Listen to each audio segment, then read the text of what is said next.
galera, hoje eu vou estar ensinando aqui a criar esse negócio que eu fiz aí pra minha capa de perfil e tal. Se vocês quiserem ter mais aqui, ó, Snowball, só tem 3 porque eu e minhas irmãs. Tem gente que joga comigo, mas eu não garanti a skin deles ainda.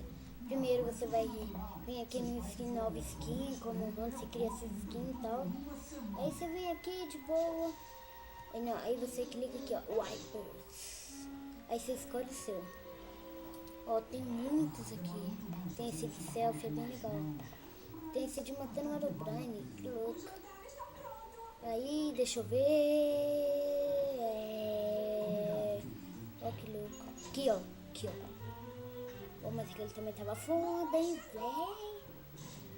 Aí, aqui, ó. Vocês vão clicar aqui. Ou o upgrade que ele tiver aí. E vão colocar, ó. Suas skins, ó. O nome é de skin. E vai mudar. Clica aqui, ó. Então corro atrás do Jerry e o Spike correu atrás do Tom. Ó. Essa aqui é a minha skin, ó. Eu sei que ela não tá muito mudada porque eu roubei de um cara aí. Mas essa eu modifiquei. Mas tá bem legal. Ah, não dá. Eu não tô aí. Aham. Eu tô. Foi mal aí, algumas complicações. Aí você faz isso. Aí pra você poder salvar, é bem fácil. Você clica aqui e escolhe alguma coisa daqui. Aí vai aparecer download. Aí vai em PGN ou alguma opção. E aqui tem os efeitos. E é bem louco.